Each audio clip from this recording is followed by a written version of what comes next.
Good afternoon, everyone, and welcome to the February 12th special meeting of council. The city of Parksville recognizes the people of the Coast Salish Nations and their traditional territory upon which we gather with gratitude. To begin with today, we have a report from Ms. Holmes, Director of Finance, Financial Plan Proposals for Council Review and Direction. It will be a continuation of the review of financial plan proposals from the January 29th special council meeting and the February 5th council meeting, including Protective Services Reserve and other reserves. Ms. Holmes, welcome. Good to see you again. Thanks. Been Good a while. afternoon. Yeah. Hey, final stretch here. Yeah, we're on the home stretch. So today we're going to do the last couple items that were on that spreadsheet list for council's direction. We'll do that. Just do a bit of a check-in on community park projects and where we landed in terms of some preliminary costs on that, and a review of other reserves so that council knows where we are preliminarily as you're considering various additions to and recently approved that incremental amount to the capital reserve. So just showing you the impact of that as well.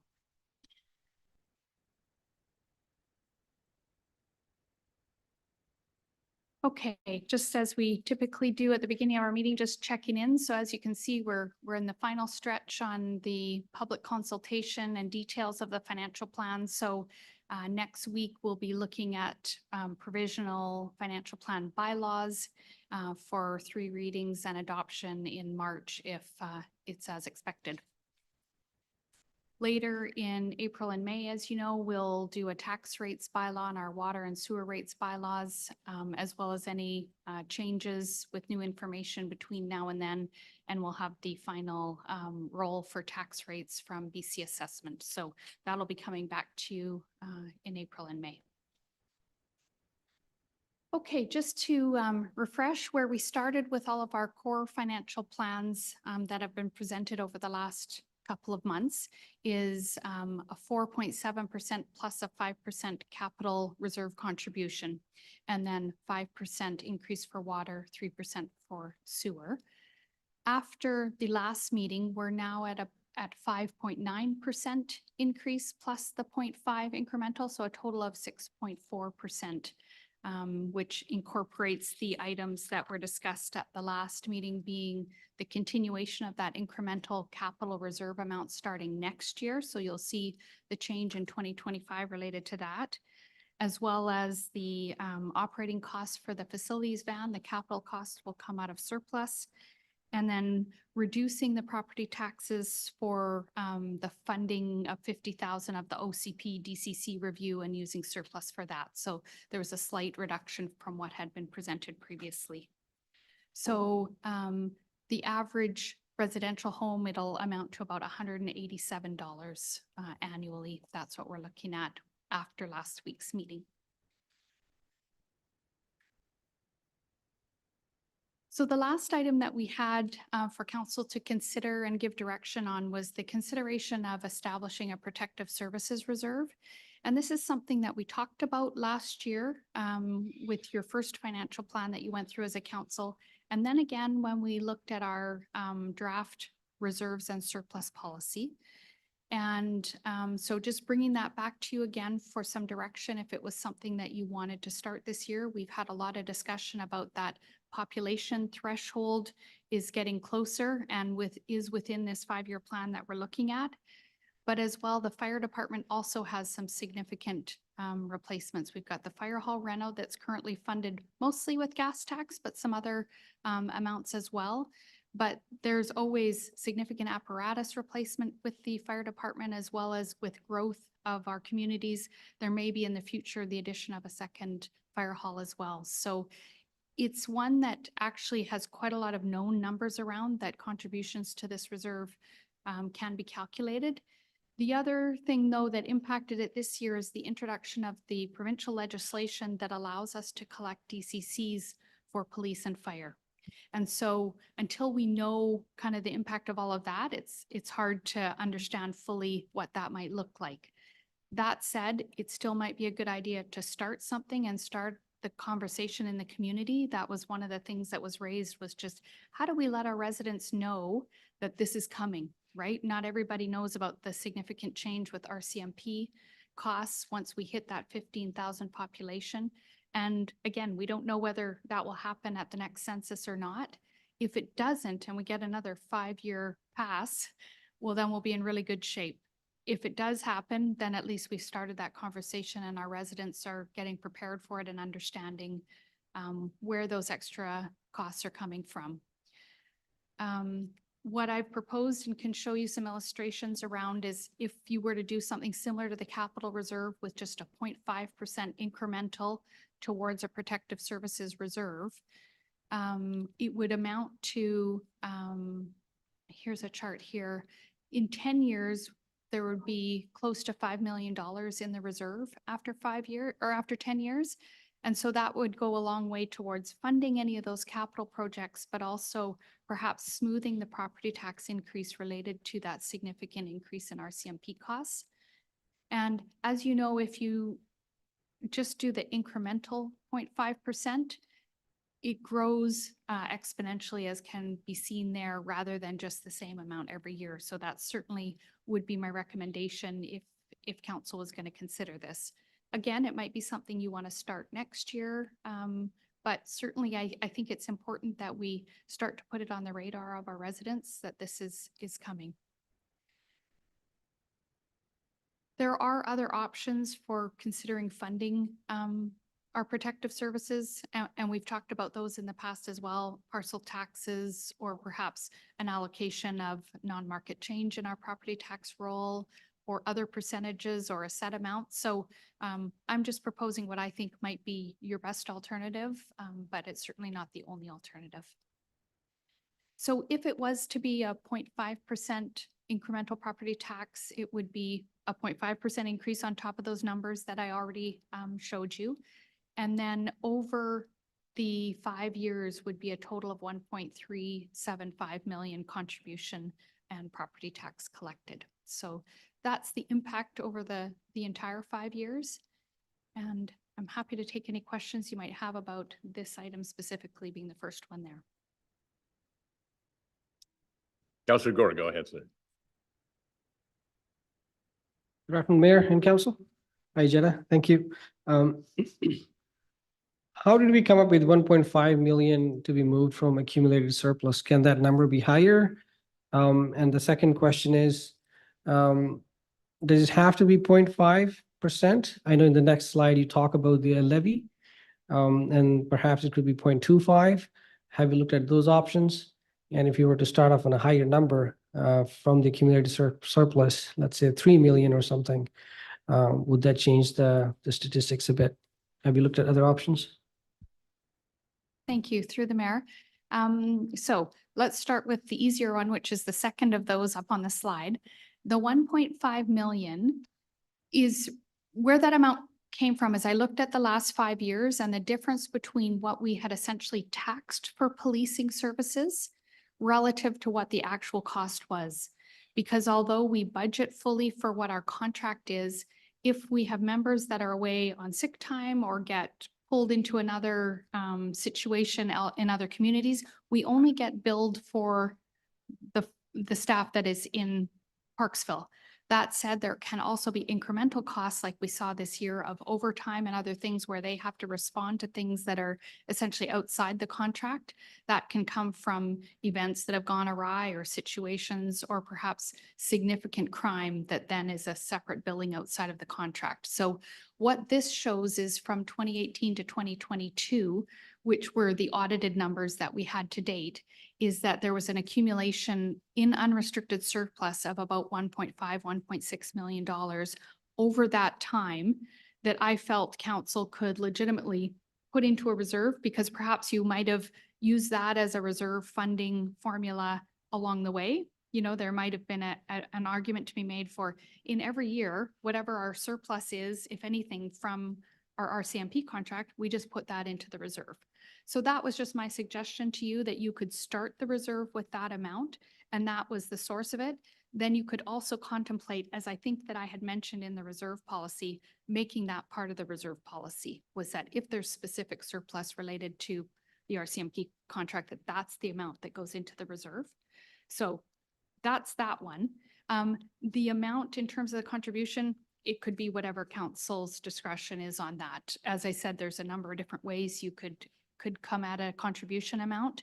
And I just put the 0.5 because that's, probably a good starting point in terms of building up a bit of a reserve balance prior to that conversation where we maybe hit that 15,000 threshold, but it could be any number that council's comfortable with. Would you like a follow-up? Thank you, Mayor. Yeah. So I don't know if there's more information coming for us to be decided today for a reserve, the protective services. The information that's presented on these two slides, and my thinking is I'm okay with the unrestricted surplus of 1.5 mil from year. And on top of that, contributions every year from the surplus that we get, make it a policy, like you said, in the bylaw. I'm not sure if I'm ready for an additional tax to be added for this reserve at this time, but I'm happy to hear from other council members. I think the new ACC and the DCC policy is something for us to look at, and perhaps those monies could be transferred over annually to this reserve. Thank you. Thank you. If I'm. Yes, may go I ahead. respond? Yes. My only comment would be on that, and of course, it's completely council's discretion, is that, for example, with the apparatus replacement at the fire hall, because we don't have a specific reserve for the replacement and putting aside money every year towards that, the trucks are becoming very expensive now. So I guess my suggestion to you would be we could do 0.5 per year now towards something, a contribution towards that. Or in 5 years, perhaps when the next truck is, and it might only be 2 or 3 years, is then we get this spike, right? Because of the significant cost in 1 year, where if we're able to put aside monies. Now, council does have discretion to use other grant funds and things like that, but that would be my only comment about sometimes it's easier to absorb those smaller amounts every year and then have that money sitting in reserve. So when the truck is due to replace, then we've got at least a significant chunk of the money sitting there. So of course, your discretion, but I'll just provide that commentary on that. Councillor Grant. Thank you, Mr. Mayor. Through to our Director of Finance. On the graph that you had, which shows the escalating reserve amount there, thank you. What is the underlying assumption in the annual increase in the property taxes on that? So it's a 0.5% incremental increase. So 0.5 this year means that then that's built in and another 0.5 But it's on top of, the previous, right? Correct. Versus just a flat rate. but it's also contribution. on top of the base property tax. Right. Right. So can you tell me what the assumption is on the base property tax increase year Oh. over year? Yeah, let's just go back to that.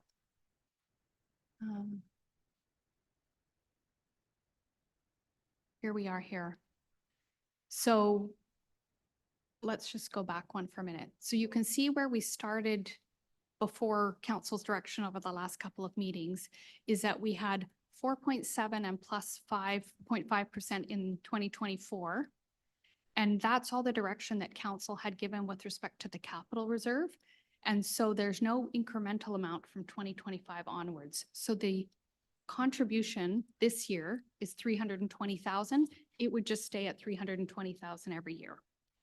So if we then move to the next year, you can see now we're at an incremental 0.5 in each of those years. So say in 2027, now it's 3.5 plus 0.5. If you were to now decide to go with 0.5 for the protective services review, then all of those would be plus 0.5 in that right-hand column on the property tax side. Does that answer your question? Yeah, plus well, we don't project out like you've got a 10-year projection on the other graph. We don't Right. quite project out that far in terms of the property tax increases down that. Right. So are we assuming a 3% property tax each year increase? That's typically about where we build the model around is 3 or 3.5. Yeah. Okay, thank you. That, yeah, Yeah. that answers my question.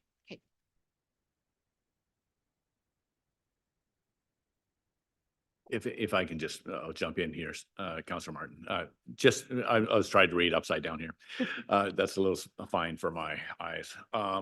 So the property tax increase last year was 5.2% all in? Or last year, Last year, 6.8. 6.8%. So 6.3 plus the 0.5. Right, okay, that's 6.3 plus 0.5. So we're at 6.8 last year. Okay, there was also some, sorry, I was going to jump in to kind of wrap it up here, but I'll let Council Martin speak first. Thank you. Yes, I didn't even put my hand up and he knew I wanted to say something. Thank you, Mr. Mayor. And thank you, Jenna, for this explanation. I'm trying to understand and be aware of what's happening in our community with costs. And so from personally, I believe in having money ahead, dollars ahead, like you mentioned. But this year particularly, because of what we've been dealing with in our community and across the country, I would prefer if we just deferred this year, not next year, but this year particularly, and to see if we can hold at bay the costs. And rainy day funds are very wise, and I believe in that principle, but in this case, that's what my thoughts are. Thank you. anyone else at this time? Councillor Wood. Thank you, Mayor. I also agree with, keeping in mind what people's costs of living are out there, but I try not to be pessimistic, but I just don't see how it can be better, say next year or the year after, maybe if interest rates come down, maybe, but I don't see grocery prices doing that or housing costs. And the more that we can put away now will soften the future tax increase, say when we hit paying for 90% of our RCMP or something. So I just wanted to mention that. Thanks. If I may, Yes, Carrie Ann. Jenna. my comment to all of council really is the wild card right now is the provincial legislation and how impactful that will be with respect to the DCC contributions towards both police and fire. And because we don't have a full picture on that yet, it's hard for me to advise on where we might be able to get away with a lesser contribution. We just don't have that information yet. I think what's important, and it may be accomplished in other ways, is to get that conversation started in the community so that that's not a surprise down the road. And so we may be able to work with our communications staff on that as well, just to provide, start a conversation around that without a property tax increase associated with it as well. So there's some different ways we could look at that. Councillor Beal. Thank you, Mr. Mayor, and through to our delegate, well, to the whole council here. I think of the adage that the best time to start saving for retirement was yesterday or earlier, and the next or the best time to plant a tree is 20 years ago, and after that it would be right now. So I would hesitate to, much as I would not want to add further increase to property taxes, I would not want to have us set aside a 0% for this. Now, I don't know if there's been any thought to softening this a little bit, maybe 3%. I don't know, as part of that ongoing communication with our residents. And the other bit is that, do we have any sort of an idea of the timeline as to when we would have more detail about the DCC's contribution, and if that might then, if we might be able to adjust this accordingly once we know that? If I may. Absolutely. The short answer is we don't really, as we discussed over the last couple of meetings, is the OCP, DCC, amenity contribution bylaws. That's kind of a 18-month to 2-year project probably. And we probably still don't have all the information from the province on that. Right.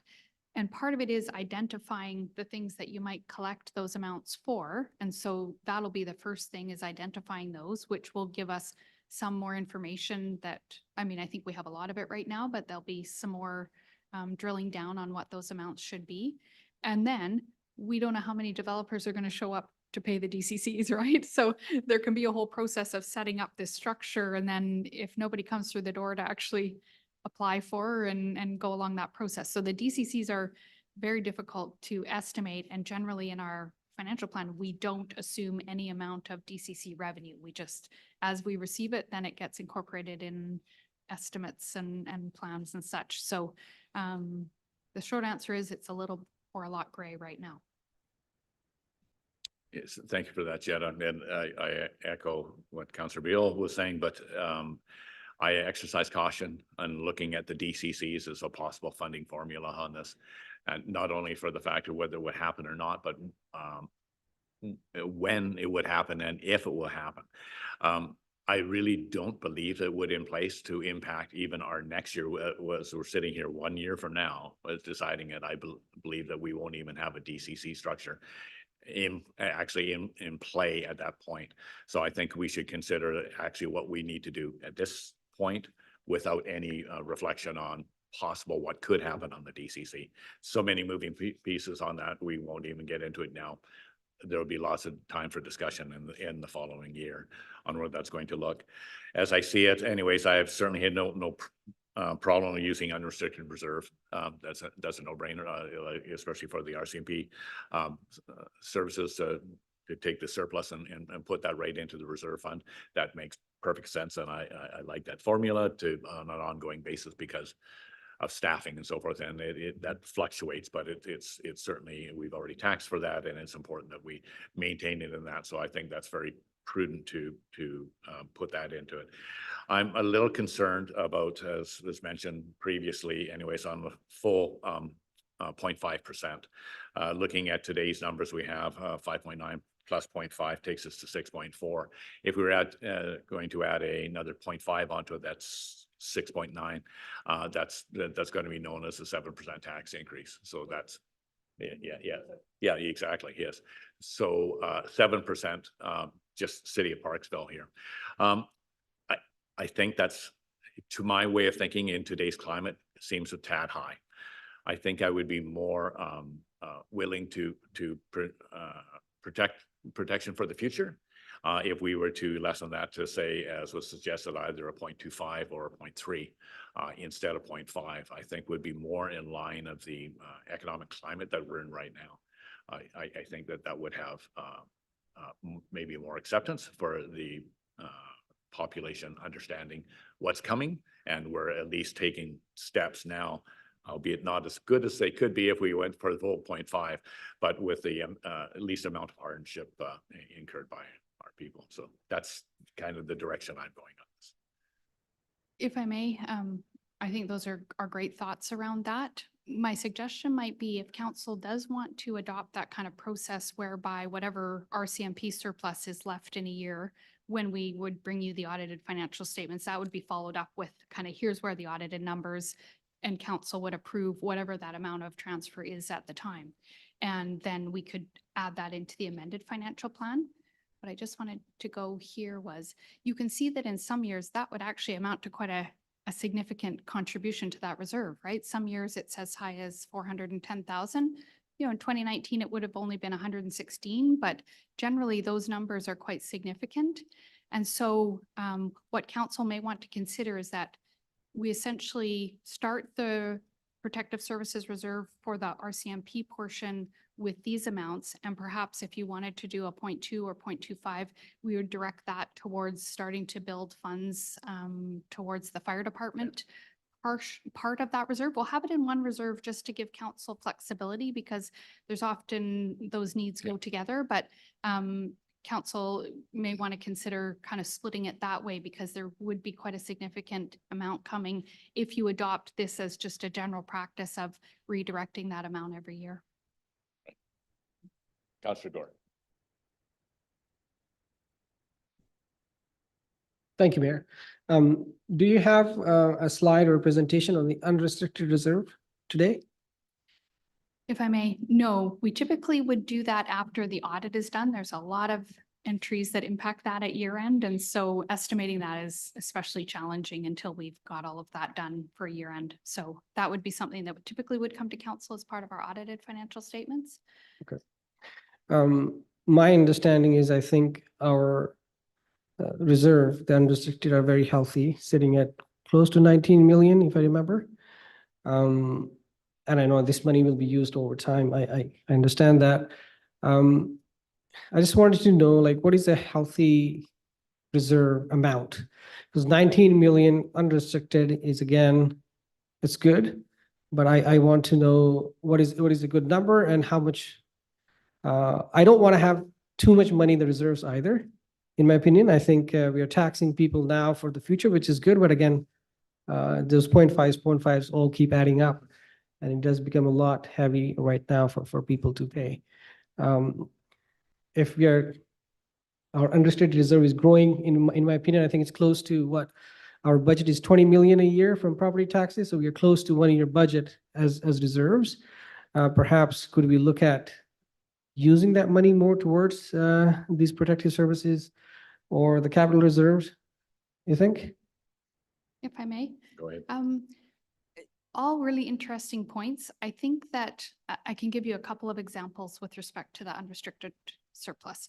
One is Parksville typically hasn't put a lot aside in specific capital and other reserves. And that was part of bringing forward the reserves and surplus policy, was to have some direction on that and to have some specific reserves. So for example, last year in our, I forget which reserve, but we basically had 1 year's worth of an infrastructure project, right? Which Moss Road was estimated at about $4 million, and that's about what we had in capital reserve.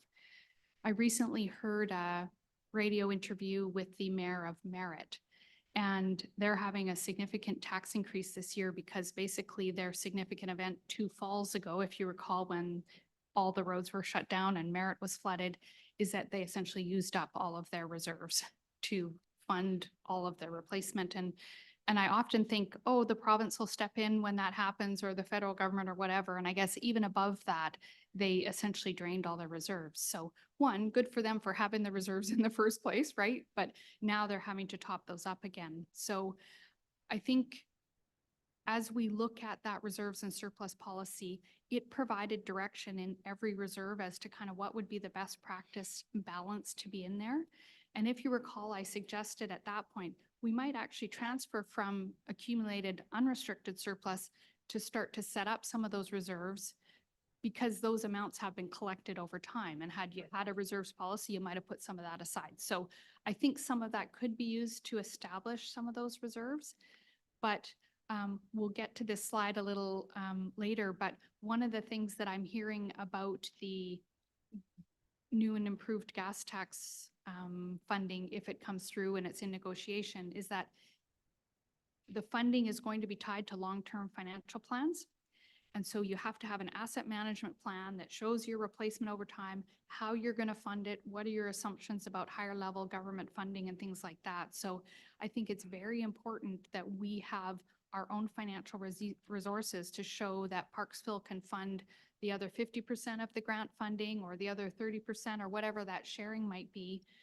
So the more we pull down the unrestricted reserve for ongoing items, it's a slippery slope, right? And I understand there's years that council will make decision on that. I just want to caution you on using it too frequently, and to use it for the non-recurring items, perhaps like reserves and things like that. So at some point, we'll bring back that reserves policy for another look at it, and perhaps start suggesting some of these things where we can establish it with a transfer from unrestricted reserve. But I would caution you for the ongoing items that it can be a slippery slope, because if you fund an increase that is appropriately taxed this year, and okay, we'll use unrestricted, well then next year, the increase has to be that much more to fund that level of service. So it's not that it can't be done, it's just I caution you on it. Thank you for that. But I do appreciate your comment regarding taking that money from, whether it's the surplus funds, and putting it as a seed money into a reserve fund for protective services, only for the fact that I really love compounding. And I like the fact of having a seed money portion in there, and let's see what that does, how Mhm. it has a tendency to grow Mhm. in most cases, and I do like that. What I would like to know is taking a 0.5 and maybe a 0.25 anyways, percentage point. If we were to take that, maybe it was on your slide before, Jetta, what does that dollar amount look like? Like a point, say we were to do a reserve contribution of 0.5%, that's going to add our taxes up to 6.4. What would that 0.5% amount be? And maybe it's there, it's just too fine for. Yeah, that's okay. If I may, so 0.5% is about $85,000. And so if it was 0.25, we'd be looking at 40,000 or 42,000, something like that would be a 0.25%. And that would be the contribution amount, 85,000? right, is 0.5%. So yeah, but 85,000 doesn't seem high enough for me. So, 1% of taxes is about okay, 170,000. that's Yeah. right, okay. So Yeah, 0.5% on is that about reflection, that, 85. okay. Yeah, okay. So if we were to take, say, the 0.5% contribution and put into reserve, and we took it out of the unrestricted surplus type of thing, we're only talking about removing 85,000? Right. Yes, but as Councillor Gore pointed out, the fact that the surplus is sitting around 19 million right now. And I hear you, what you're saying about depleting it, but we're only depleting that $19 million surplus by 85,000. In 1 year, yeah, 1 Yeah.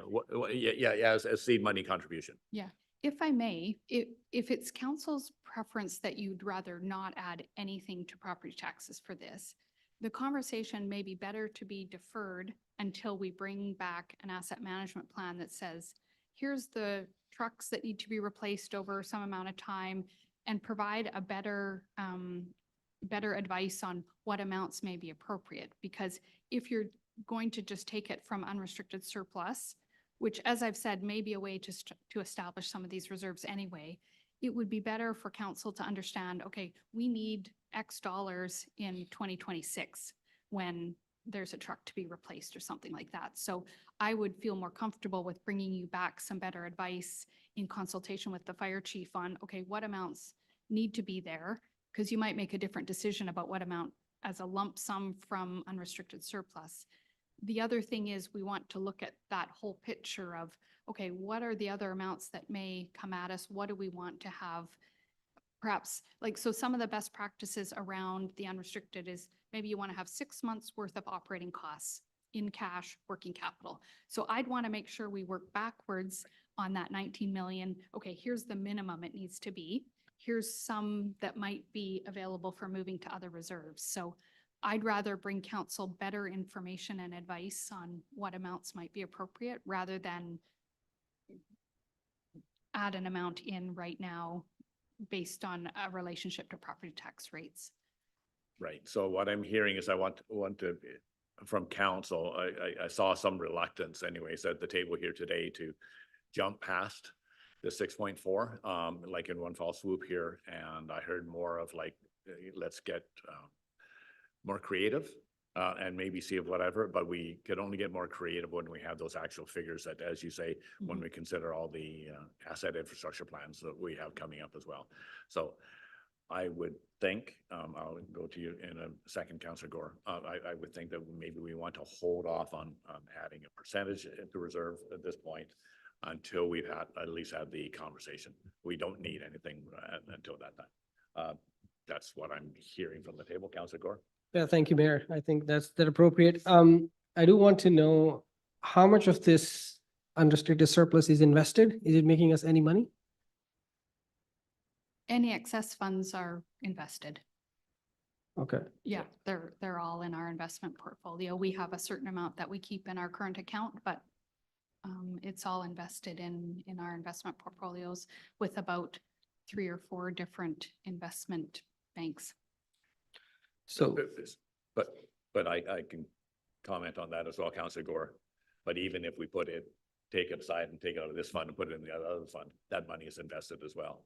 it's still invested as a group. The finance department is very good at laddering the investments type of thing, you know, to get the best return anyways over the year, but at the same time. So even if we take and put in reserve, yes, it's taken out of that total investment, but it's actually going to be put back in. All the reserves will be Yeah. invested as Yeah, well. yeah, thank you. And I know, like, I don't have the financial acumen enough as what you guys have. But my question was, can the investment income be put in a reserve? That the surplus is making us, can that be used into the protective services reserve? If I may. The So return on the typically- investment. Yeah. So typically, the reserve policy would dictate whether it would accrue interest or not specifically to that reserve balance. Statutory reserves like the parks or off-street parking or gas tax, those are required to accrue interest. Our unrestricted amounts don't specifically accrue interest, but it's just interest revenue generally to the city. Our total interest revenue then is allocated to those specific funds that require it. And the rest is essentially just general revenue to the city. Yeah, yeah. Is that clear? Yeah, Okay, okay. good with that, yeah. Councillor Beal. Thank you, Mr. Mayor, and through to Jenna, thank you. I'm not, let's say I would really hesitate to support using unrestricted reserves for recurring items. It seems that, I understand that they're best used for non-recurring items. Although I'm also hearing that, if we wanted to set aside a certain amount so that we've got operating costs covered for a period of time, I like to apply that thinking with my own financing. So I appreciate and I think I understand that bit. I also, like many here, do not want to see us raising our property taxes more than we need, but I would also like to see us starting to set money aside. So it does seem that we need to have a little bit more in the way of solid facts or numbers as best as possible. But my question is, would we have that information before we finalize the property taxes for this year? And are there other recommendations that would mean additional increases to property taxes before we finish this meeting today? If I may, I think this is the last of kind of the decision items. So I wouldn't think unless there's new information comes between now and April when we're looking at this again. So what I would suggest though is that I think council has 4 master plans coming to them this year with a lot of information. Those will be worked into asset management plans, and then Marley and I will be working on the long-term financial plan part of that. And so in this year, I expect a lot of information to be coming to council that may impact some of those reserves and what we want to start building there. So I think it's appropriate to say we're going to wait for some information, knowing that if something very unexpected happens, the city does have a healthy unrestricted surplus. There's also other reserve balances that we'll go through today that if it were an emergency type situation, which is why it's good to have a healthy unrestricted surplus balance, is in the scenarios like merit or things like that, that the city is able to step up and take advantage of whether it's grants where we need to come up with our share of it, or climate emergency events or whatever, that the city has the ability to fund that and then make the decisions that are best for the city in that. So there is lots of information coming this year on that, perhaps not specifically about the fire department, but that'll be part of building out asset management plans. We not have a master plan coming on that, but it will be part of building out an asset management plan for the replacement of the apparatus. Follow up, Councillor Beal. Thank you, Mr. Mayor. Again, I would like to see us at least start to put some money aside. That's where I'm coming from personally. I do understand, as the mayor mentioned, having this full amount starts to look very much like a 7% increase, which I think is concerning to many residents. And I wonder if there's an appetite here to even start small with a 1 or 2 or 2.5%, but a 1 or 2% even to get something started and knowing that we will get some further information down the line.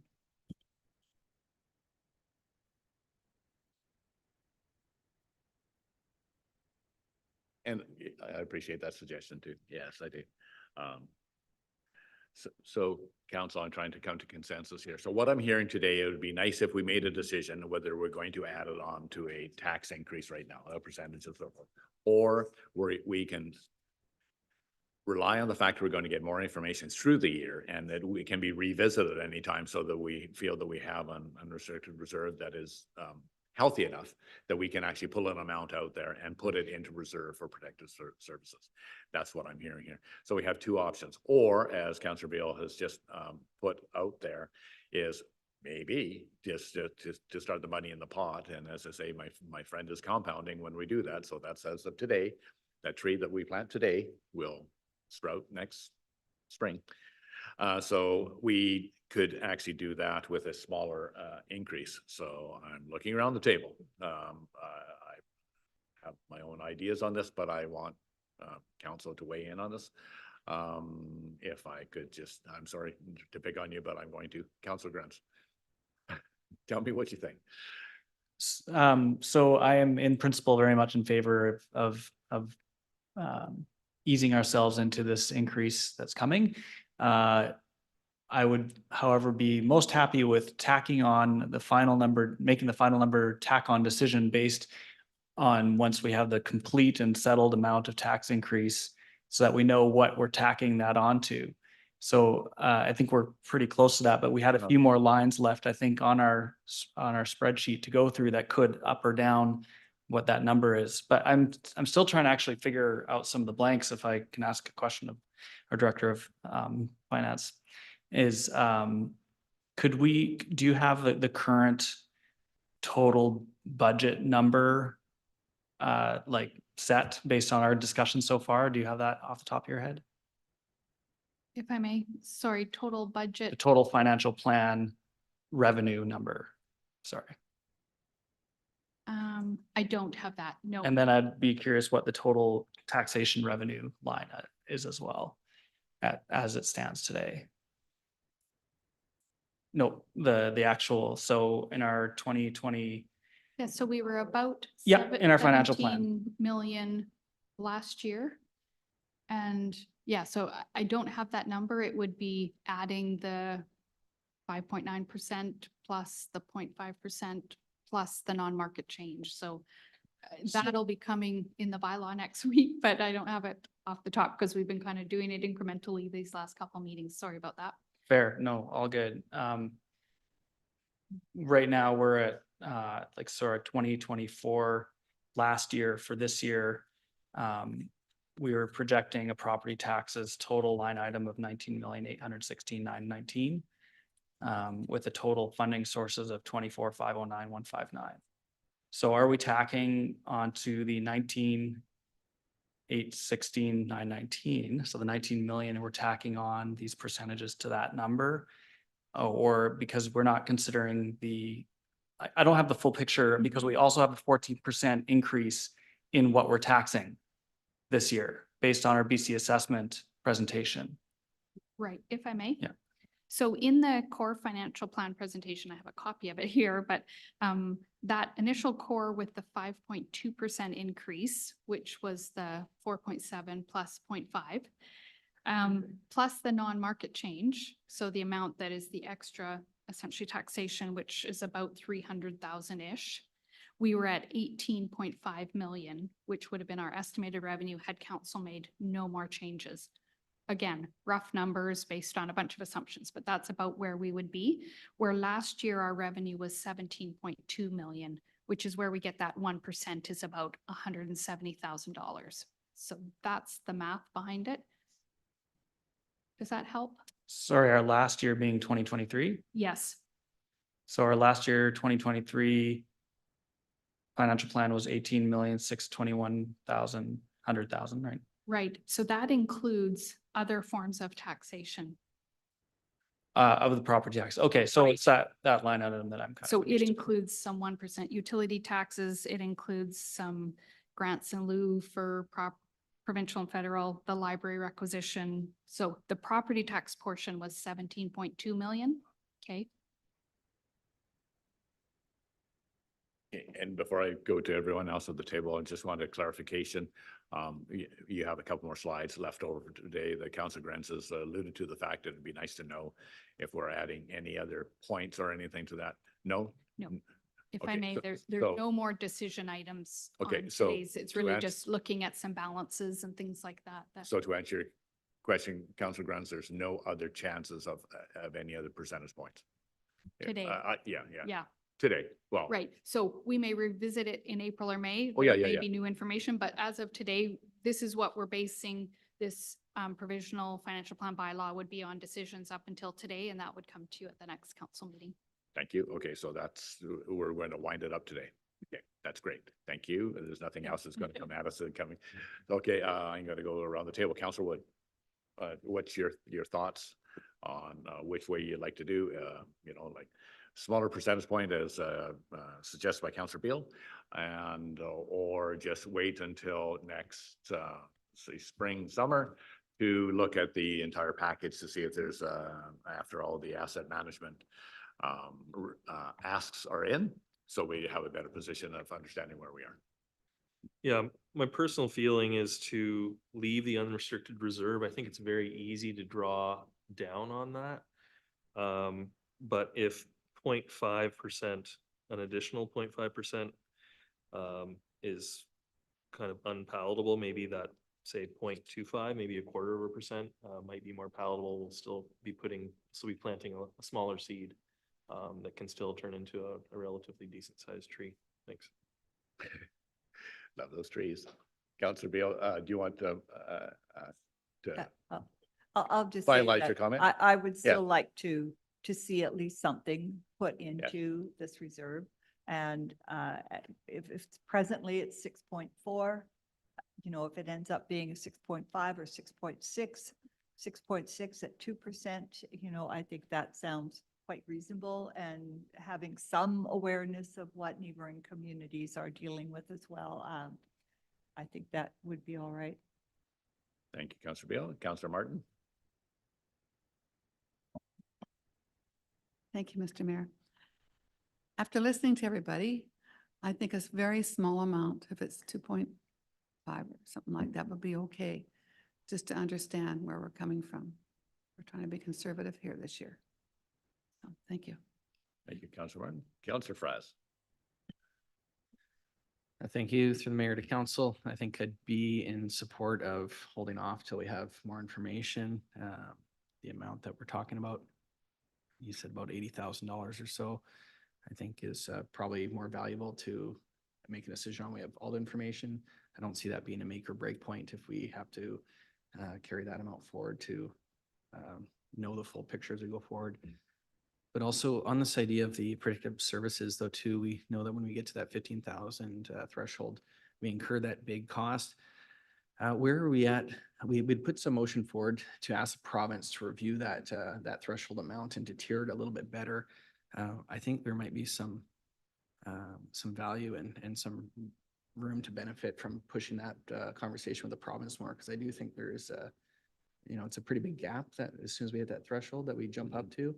And I think the province could review that and maybe help ease that concern, and we would change the projection that we'd be looking at for the 10 years or when we get to that 15,000 mark. So I think more information and a little more advocacy towards the province is probably better spent than splitting hairs on 0.25 or 0.5. Right. Yeah, and thank you for that, Councilor Fraz. And maybe I'm just going to go around the table. That tiered approach that we have, is that at UBCM again, or is it because that was put through last year? Do you know, I'm going to look at Councilor Wood on this, being a member at large here, director at large.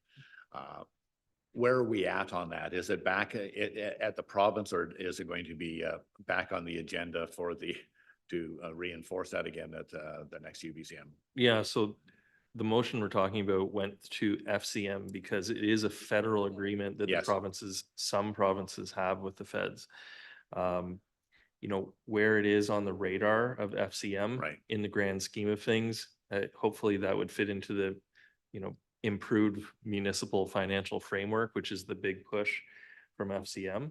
The federal budget would probably, hopefully address that when it comes out, but I am not optimistic that FCM's requests are going to be looked at, including, say, doubling the gas tax on this upcoming budget. So I don't want to get anyone's hopes up. We can definitely keep trying on the federal side of things. And from my understanding, it is a federal kind of agreement that some provinces have with the feds.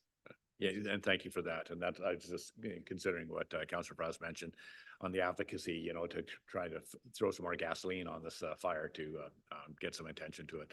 But I think now that we have it actually accepted at FCM, we're at the highest level that we can, and all that we can do is hope that the FCM will continue to push for it like they are on other things like the gas tax initiative as well. So I agree.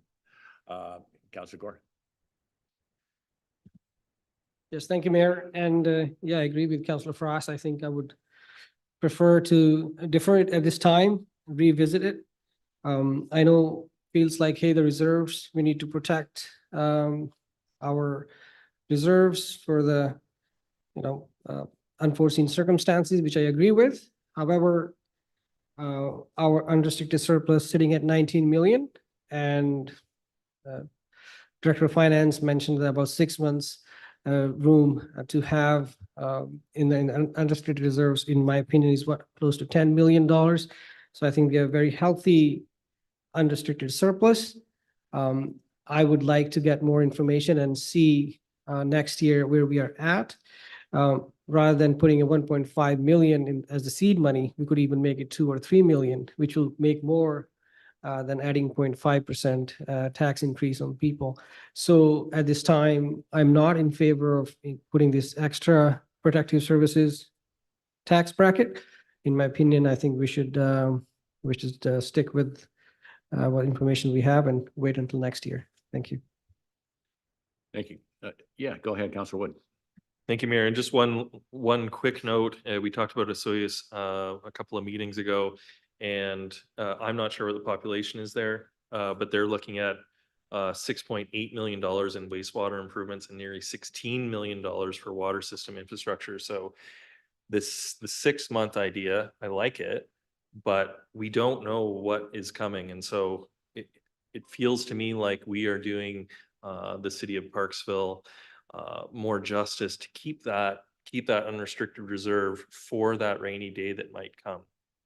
And I have no idea what that rainy day might be, but Osoyoos is asking for a 40% property tax increase this year to deal with the unrestricted surplus that they don't have. Thank you. And it may not be the rainy day, it's the lack of the rainy day that we're going to be worried about. Yes, okay. Councillor Bill. Hold on. Thank you, Mr. Mayor. And I realize that example might be a little extreme. And in fact, it's not the norm across the province, but nonetheless, I would really hesitate to draw too much on our unrestricted reserves. And I realize that we don't have some of the hard figures, or even if they're estimates, but some of these are items or capital costs, et cetera, that we know we're going to have with the fire services, for instance. When you need to have a new truck, there is a cycle there that goes along. We have with our insurance policies, there are certain things that you have to have in place. So we know that that's going to come. And we know that there are other costs associated with fire protective services that are coming. We might not have the exact figures, but we know that they're there. This is not theoretical or hypothetical. So I for one, I'm not the only one here, I think would like to see a very small amount, not that full 5.5, but I would like to see a 0.2, knowing that this is the last item that includes a recommendation for an increase. Okay, thank you. So I'd like to propose a 0.2% increase at this time. And I'll speak to it further if I get a seconder. Seconded by Councillor Beal. My feelings on this is a 0.2% would only take us into 6.6%.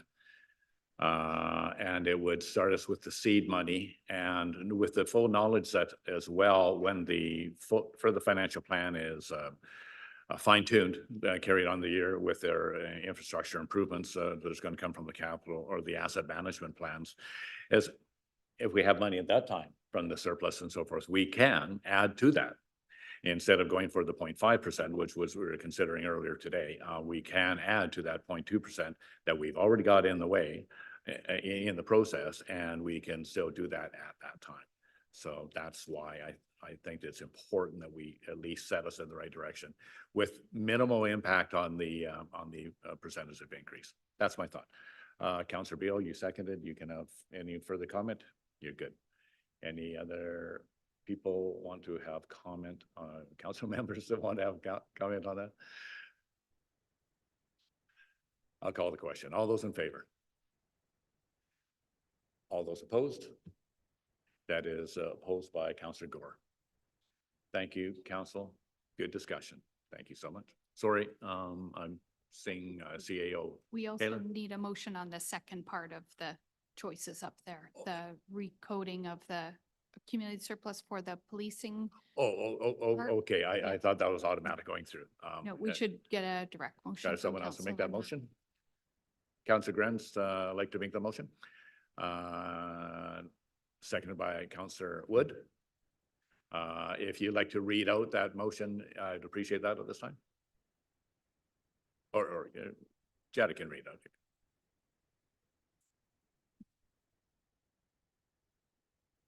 Yeah, I can. I think it, to reallocate surplus from RCMP contract budget to protective services reserve for the prior 5 years, 2018 to 2022. And then are we going to add that, and that council also approves of doing that annually after receipt of the audited financial statements? That was my understanding. Yes. As long Councillor Grens is moving it, so that's if he's in agreement, then yes. Councillor Wood, are you in agreement to that slight change? Okay. Yes. Okay. So let's it's moved and seconded. Do you want to speak further to it as the mover? Councillor Grens? No. Okay. Councillor Wood, anything? Okay. To the floor. Councillor Fraz.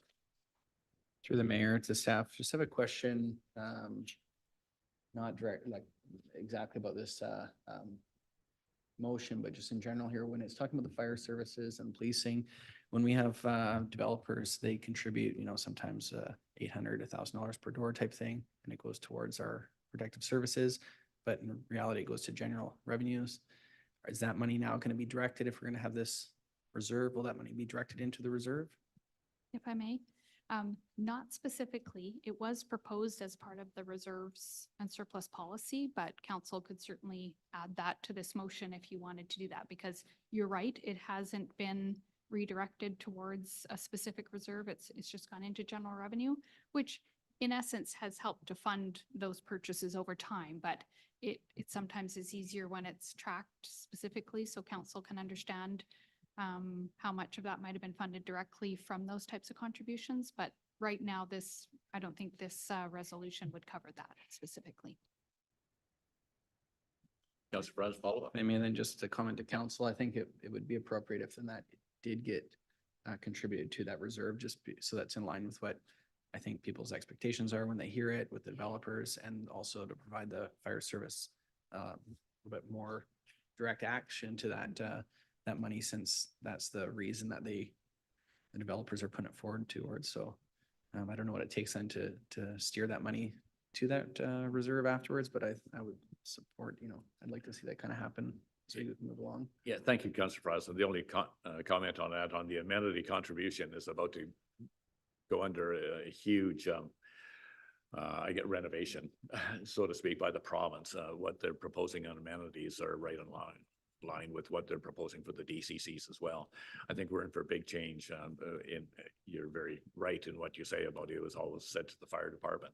But of late, of recent amenity contributions, our planning department has been successful in directing that to other specific areas of, say, a playground in that neighborhood that the developer agreed to do it. And it always wasn't just, at one time, I know this was also automatically for the fire department, but that has changed considerably in this last year. And I think we're in for considerable changes in the coming year. But I agree, for those times that it is, I agree that that would make it more trackable to create a reserve that we know we're going to have. Thank you for that. Any more comments? Councillor Beal? Thank you, Mr. Mayor. And I take it though that I appreciate Councillor Frass's comments about this. I take it though that is not necessarily part of this motion at this Yeah, time, yeah. correct? Okay. Yeah. Because on the other hand, I also do appreciate that there actually has been some flexibility, while at the same time, I would 100% support the needs for our fire services. I also appreciate that money has gone into a more general account so that sometimes specific needs can be addressed in specific neighborhoods, whether it be extending a bit of temporary sidewalk or whatever it is that's needed. So I appreciate that it can be more responsive while still keeping in mind any needs of our fire protective services. Okay, any further comment? All those in favor of the motion on the floor? That carries unanimous. Thanks, Jenna. Okay, thank you. You can go to your next slide then. Let's go on here. So I wanted to provide council with an overview of where our reserves kind of landed after all of the direction that you've given recently, as well as continue to have the conversation about the policy that we're working on and developing, in as much as I don't think that we should suggest to council to adopt that policy until we understand fully what the provincial legislation impacts would be. So I guess I just wanted to touch base on this and advise you that I don't think that, unless you direct otherwise, that we would bring back that policy yet for your adoption. It was more about getting that conversation started. And that after the audit is complete towards the end of April, is that we may bring a report back that reports out on some of these surplus items so that council could give further direction similar to the RCMP. There's things like snow clearing, if we have a really light year, that there may be need or desire to put those amounts aside. So I just wanted to touch base on that because we had brought that draft policy to you as part of the financial plan this year. But as we've talked about, the reserves can support and fund these non-recurring items that come up from time to time. And so I wanted to just go over some of the balances as well as review what we have in the equipment replacement reserve for the next 5 years as well, because that also forms part of the 5-year financial plan. So as part of that, as you know, there's been significant investment in the community park over the last couple of years. And so this is a picture of kind of partway through that work in 2023. In the 2023 financial plan, there was nearly 4.2 million of funding set aside from various sources, including reserves, including grant funding, gas tax. There was also a bequeath in there, if you recall, and some DCCs that went towards all of those works that were happening in the community park. And we kind of loosely grouped those into really 3 projects, one being the washroom building, one being the gathering plaza, and then one being the sports infrastructure and accessibility upgrades. So we kind of had 3 project names. But what I wanted to show you was that at the end of the day, this converts into assets that council has approved funding for, and the city now has these new amenities in the community park that may be new amenities or maybe just a renewal of assets that were in place already. And at the end of the day, what we need to understand is that now that these new amenities or services are in place, they now need to be maintained, and there's operating costs associated with that. And then we also need to start considering about the long-term replacement of those too. And a lot of the funding now is tied to our plans related to that. And that's, as we've been talking about, all of the asset management work is working towards that. So I thought it may be interesting for you to understand of those three kind of loose projects and that money that was put aside in the 2023 financial plan. These are the assets that we will now record in our financial statements. So when you get our 2023 financial statements, you're going to see a gathering plaza for about $600,000. The washroom building was about $1 million. Then there was a whole lot of infrastructure. If you recall, council approved using those carry forward surplus amounts towards the kind of what might we find under the ground. Well, it turned out there was significant electrical work that was very, very in need of improvement. And so of those contracts and amounts that were set aside, 360,000 was spent on electrical infrastructure, which not only renewed what was in the ground and wasn't working very well in terms of location and in terms of capacity. What this also does is future-proof the park for a lot of years in terms of kind of overbuilding and providing room for other things that weren't available in the park before.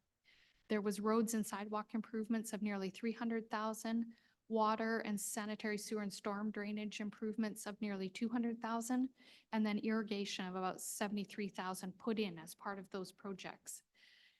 Trails and pathways, and that was a really key part of the accessibility, was connecting trails and providing access, providing pullouts, making sure that things were at a grade that were accessible of about $326,000. Improvements just in park equipment and furniture, whether that's bike racks or benches or all the pieces that came with those projects of about 230,000. Playground equipment this year of about 70,000. The rubber surfacing, which was a mostly grant-funded project, but about 420,000, 300 of that was grant funding. And so there's only a small portion of the playground now that doesn't have that accessible rubber surfacing. The sports courts had an upgrade of about 94,000, and then the skateboard park refinished about 32,000.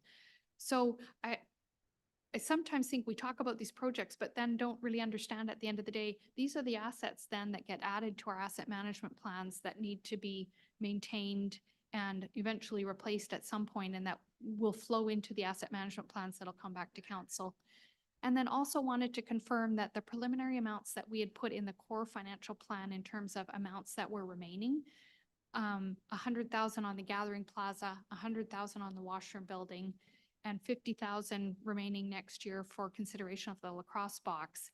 And then that 200,000, which was the contingency amount remaining, that will go towards finishing some of those pieces that were kind of taken out of scope to keep costs under. So including some lighting, some continuation of pathway connections, really looking at the safety and accessibility things that may have been pulled out of scope. So just a bit of a wrap up for you. That was very significant investments last year, and it helps to kind of look at it and see how it translated to those assets. Any questions on any of that? Okay. In terms of reserves, and again, each of these is addressed as part of our policy, but I just wanted to summarize what the amounts that now are going to be put into the financial plan look like over the 5-year plan. And for our capital reserves, we have them in each of the general water and sewer funds. As you know, we're putting contributions in as part of the funding envelope, which is what we expect to be renewing in terms of infrastructure each year, as well as the 0.5% incremental. And so in the general fund, you'll see that we'll be at a balance of nearly 7.1 million at the end of the 5 years. Now that assumes that every year we spend that whole funding envelope. And as we know this year, we didn't spend the full amount on Moss. It came in under budget. That amount will just sit in the reserve and continue to compound and grow. And so that amount is probably understated where we'll be sitting in 2028. But just to give you an idea of what amounts included in the financial plan, what that equates to then at the end of the day. The water and sewer funds, as you know, we've got significant infrastructure needs in water. And so we're putting some extra monies in the financial plan in terms of gas tax towards water. What that does is allow the reserve funds to go a little further, as well as maybe to build a little bit more if we can fund things with gas tax in the short term and allow those monies in the water reserve to compound. And then the sewer fund, we have about 1.275 million. Again, that amount assumes we're spending the full funding envelope. So about 9.4 million at the end of 5 years as is reflected in this financial plan, in those capital reserves. So these would be how we would fund the asset management plans when they come to you. So when we look at the asset management plan requirements, then we'll tie that to the long-term financial plan. When will things get replaced? And then we'll look at what funding we have in place and make some assumptions around grants and other funding to do with that. But these will be the primary sources for funding those asset management plans. Other restricted reserves, and these are the statutory reserves that accrue interest, and all of these amounts don't have their interest accrued for 2023 yet, but we have the land sale, and this year there will be, or in the 5 years, about 460,000 taken out of that to fund part of the fire hall renovation. The Parks Reserve has 740,000 as an estimate of revenue coming into it from the sale of the land on Shelley Road, and then has investments coming out of it of about 442,000, which relates to the Parksville pathway. So those two are somewhat tied together in that that's being used to fund part of the costs of that trail as well as the DCCs. There's off-street parking of 746,000 is the estimated balance at the end of 2023. And we don't assume any revenues associated with that in the financial plan because those are hard to predict. The gas tax, as you know, we need to have fully committed in our 5-year financial plan, and we do, but you can see that at the end of 2023, we've still estimated 4.3 million remaining. 2.25 of that will go towards the fire hall renovation, 500,000 towards parks, which is the trail or the track investment on the city of Parksville is making, master plans, and then other infrastructure renewal of 1.3 million to show that at the end of the 5 years, we'll have 0 remaining on that. And then the Growing Community Fund, 4.189 million given last year. And after the allocations that are in the financial plan and per council's direction, there's still about 1.26 million remaining estimated right now that's been unallocated. So council still has that there for whatever may come up over the next number of years. That has to be spent by 2028 March. Next question. Okay. The Growing Community Fund has to be spent by 2028. Yeah. But there isn't the same, the gas tax, UBCM wanted to see it fully committed. The Growing Communities Fund doesn't have that same kind of need to show it in the financial plan as committed.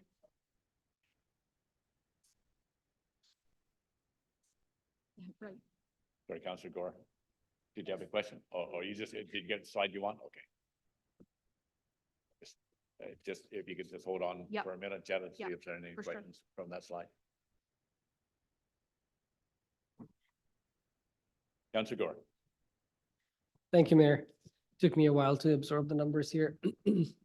Off-street parking sitting at 746. What is it supposed to be used, used towards? This money? So it can be used towards, it does have specific legislation that describes what it can be used for, but it is things like off-street parking that the city provides. It can also be used towards active transportation enhancements. Okay. Just lots of. Are you follow up? That's good. Thank you. Just let's follow up. Would that include bus shelter? I think probably, yeah. Okay. Okay, thank you. Okay, great. I just also wanted to provide, I did get a bit of an update on the status of any potential new gas tax-like agreement in terms of the UBCM is still negotiating for that agreement. I think the ask is for twice the funding that has been provided historically. What I'm hearing, though, is that there's going to be a significant increase in kind of expected requirements around that for municipalities. So just like with the provincial grants and legislation we get, there's often more to it than just money in our pocket. And so some of these things include municipalities showing significant improvement in their asset management programs.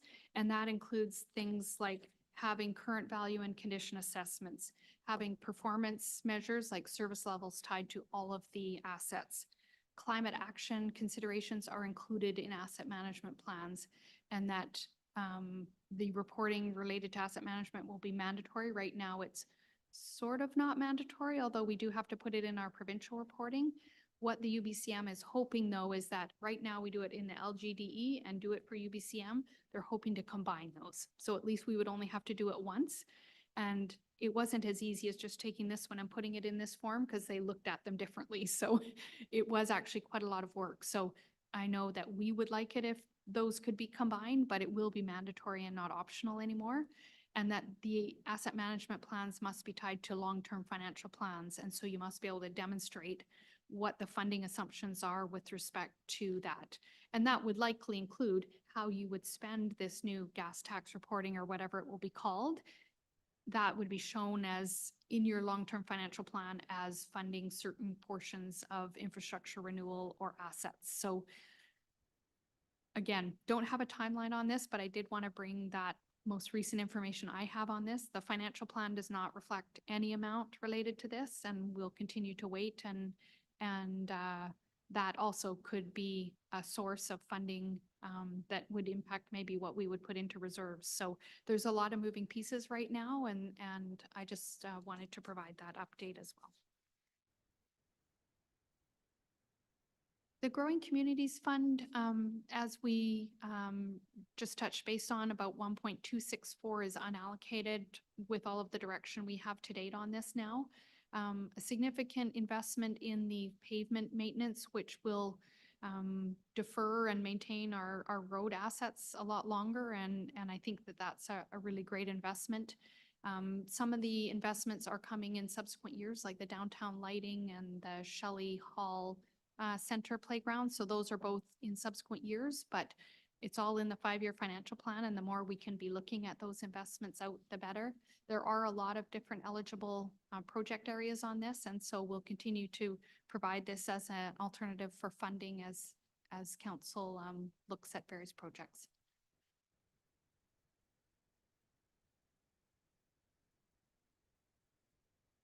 There we go.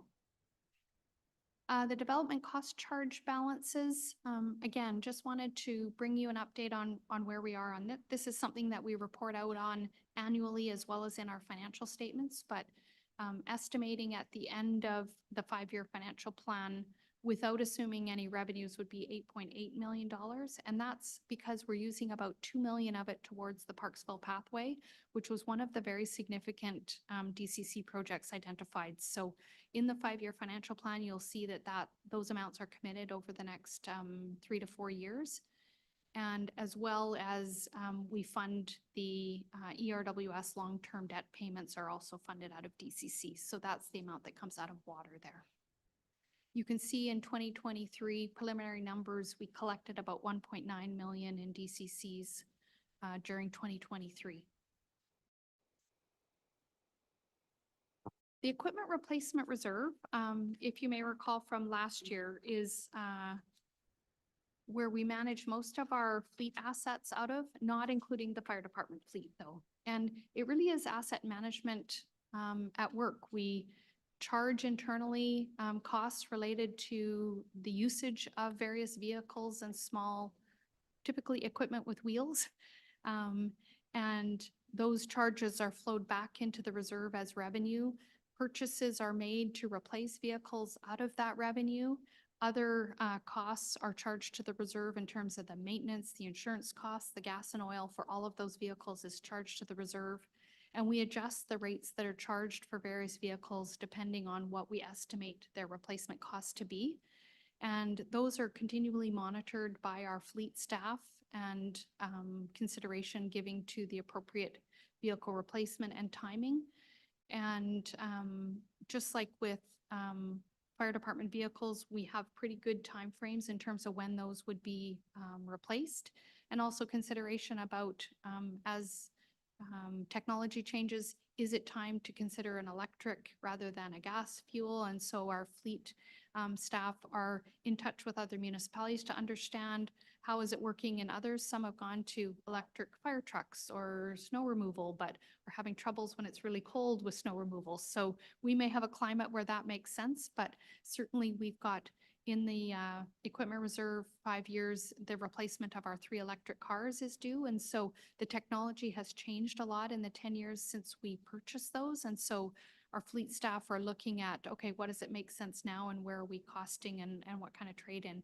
And it is quite a discussion right now about the trade-in value of electric vehicles and the batteries and all of that. So it's a very interesting area to contemplate. And then we try and manage the charge out rates to keep the reserve at a balance that we can absorb some cost increases as we've seen recently. And that was a real benefit of having a really good balance in our reserve, was that when we hit COVID and the costs went through the roof, we were able to absorb those without kind of those incremental property tax increases. And so we try and manage and balance that in the reserve.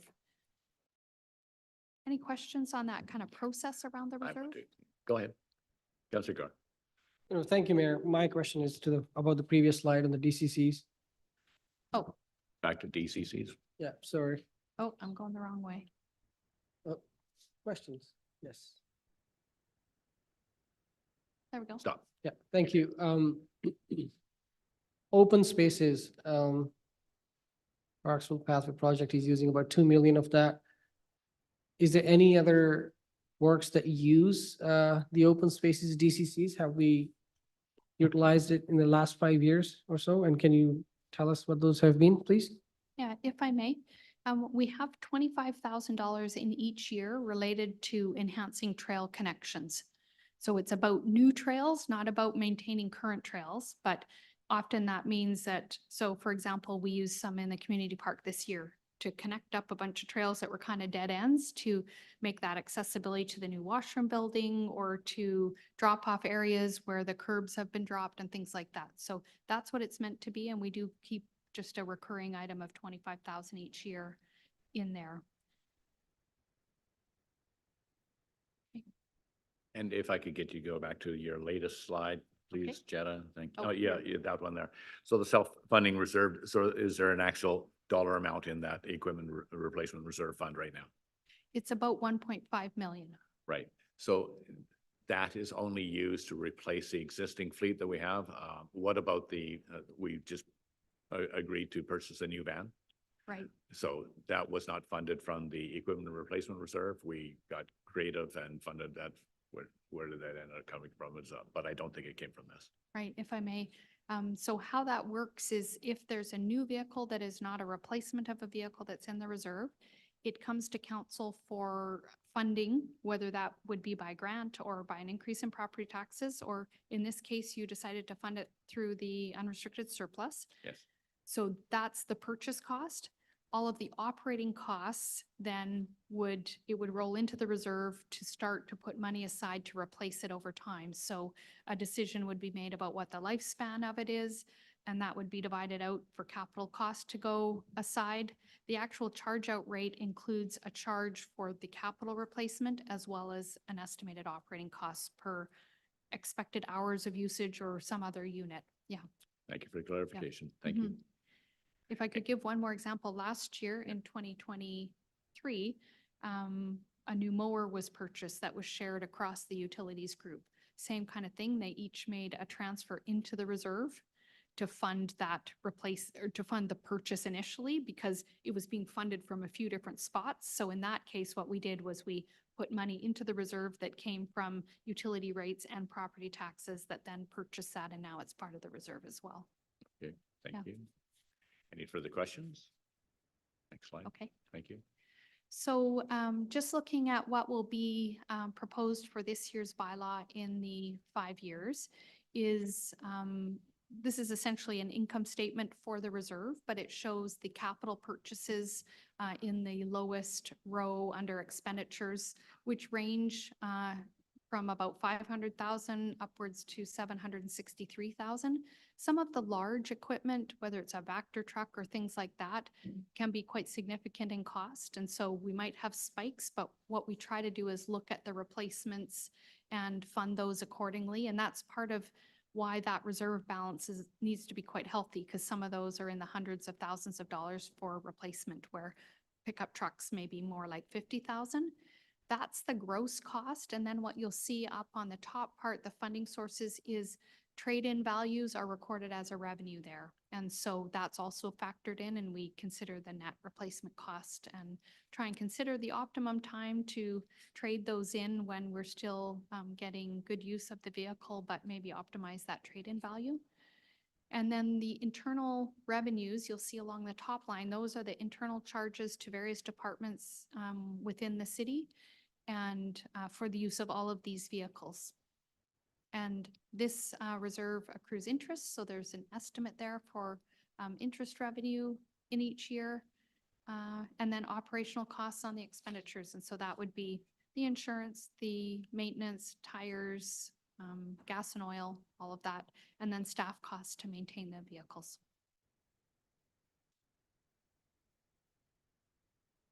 Councillor Grants? Thank you, Mr. Mayor, and through to you, Jetta. This approach though of the equipment replacement reserve isn't specifically done for fire department equipment. Is that an apparatus? Is that correct? Yeah, if I may, no, it's not. Yeah. Is there a reason why it wouldn't work there? Or? I can't say. Yeah, I'm not sure, but I think that's certainly how we would set it up. If we do establish a kind of apparatus replacement reserve as part of the protective services reserve, it would be set up just like this, and that we would look at the replacement and how much do we need to be putting aside each year. And because it's all one department, there would be no need for the kind of internal part like that, but that's certainly how we would calculate it out. Yeah, I get you can theoretically do that kind of with absolutely everything, like the building here, we could be renting out the rooms and all that, but okay, I'm curious Right. about that. Thank you. Okay, just for your information, for 2024, again, we're still experiencing quite a number of supply chain delays on vehicles. And so the ones with a star are ones that were going to be replaced in 2023 and were approved last year, but we weren't able to procure them in the year. For example, the Ford trucks, even though we had direction from council by the beginning of May, if you don't order in January or very early February, it's done for the year, unless you're looking at used vehicles and things like that, of the types of vehicles that we're looking for. So our fleet staff are try to get on this as soon as possible, and that's also part of looking ahead 5 years so that we can start to do that. The other thing that we're trying to do is more RFPs to say, we know we're gonna buy 5 of these vehicles over 3 years, do 1 RFP for delivery in each of the years, and we get ahead of that supply chain delay that way as well. So again, it works very efficiently in terms of our regular replacement of our everyday vehicles like this.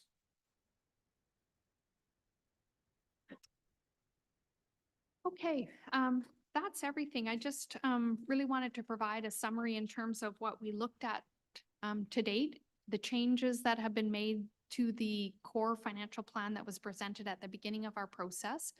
And so just to summarize, we've got about 6 new staff, including the new RCMP and fire department member that have been in the financial plan for a number of years now.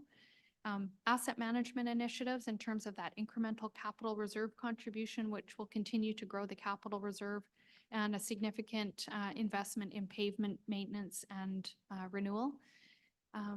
Parks and recreation investments, just a few, continuing with those community park improvements. Other enhancements to the community park, the playground at Shelley Road Center, which is in 2025 in the financial plan. And then other items like the accessibility study, implementation of about $20,000, new facilities vehicle, the downtown lighting that's in next year's plan, and also the emergency services assets in terms of the antennae on these 2 buildings here. And so it's important to consider, as we're looking at the investments in various projects and assets, is to consider the service levels. And sometimes service levels need to improve just because of growth, right? The pie gets a little bit bigger, so we need more resources just to keep the lights on and to keep service levels where they are. Or sometimes it's a new or better facility or amenity, say like the significant improvements in the community park where we've got a new theater and a new washroom building. So that's an improved service level for the community and for our visitors to the city. And so in terms of looking at the property tax increase, we'll provide some of this information in communication to residents as to understanding what's new and improved or different in the financial plan going forward and providing some context to that property tax increase. Councillor Gore. Yeah, thank you, Mayor. I have a comment about the growth that we've seen in Parksville, and you mentioned to keep the services, we need more staff, and council approved staff increases. My understanding is also that new construction and the revenue, the property taxes they bring in is also factored into the overall revenue for the city financial plan. So why do property taxes have to be increased to staff to support these increased staff levels if new construction is supposed to pay for that? Yeah, if I may. I think it's generally understood among municipalities that the incremental property taxes that come from development don't even begin to pay for all of the costs of servicing that new population. And so, yes, it goes towards some, which is why there isn't a request for staff every year, right? It's kind of a threshold where you reach a tipping point where all of a sudden you need that new RCMP or new fire department or perhaps a new gardener. Even though there are, yes, new property taxes generated, it's just the cost of servicing that is much higher. There's just more use across the board. It may also be that as a tourist destination, we have more visitors, which we really have had since COVID, right? We've had a lot of local visitors, whether that was because of COVID or wildfires, and that also has an impact. And so those demands for the maintenance of a service level or an increase to it can come from a variety of sources, but it's typically not funded completely by the additional property taxes. You. Any further questions? Okay. So this then wraps up this round of the financial plan. The next meeting will be looking at a bylaw that would be adopted. And then any changes between now and when we have that final roll for the property taxes would be reflected in an amendment to that financial plan. And so I think unless council has any other direction, that's where we're at today. And we'll bring that to you for 3 readings at the next meeting. Thank you. At this time, to the conclusion of Jetta's presentation here, I'd like to ask if there's anybody hiding under the chairs out in the forum there that has any questions or comments at this time. Is there anybody online that has indicated any questions? Seeing none. I would like to ask if I could get a mover and a seconder for the recommendation that the 2024 to 2028 final financial plan bylaw be advanced to the statutory process. That is moved by Councillor Beal, seconded by Councillor Martin. Discussion. Seeing none. All those in favor? That carries unanimous. Thank you, Council. That passes. And thank you so much. And to the Director of Finance, Jetta, I have to say that I'm so impressed with proving to all of us as well, time and time again, that we are on very solid ground financially. And thank you for yours and your staff's contributions to this, because just your recommendations on the reserve funding for what we know are going to be very large expenditures that we cannot dodge. It's coming at us, and to be further prepared for this when it comes to lessen the impact on our community is so much appreciated by forward thinking, and as well as having that rainy day fund in there for all the increased infrastructure that we just keep on building, but it all comes with a cost because we now have to maintain it as well and possibly replace it at a later date. But that's the business of the city. So thank you so much for your commitment and your professionalism. It is much appreciated. Council, I'm going to ask for a mover and a seconder for the recommendation that pursuant to section 91C and E of the community charter, the council proceed to a closed meeting to consider items related to labor and the acquisition, the disposition, or expropriation of land or improvements. I move in or seconder, please, moved by Councillor Wood, seconded by Councillor Beal. All those in favor and comment? And That carries. Thank you so much. I'm going to request a 5-minute comfort break. If I could here, let's call it back in gear here at, let's say 2:40.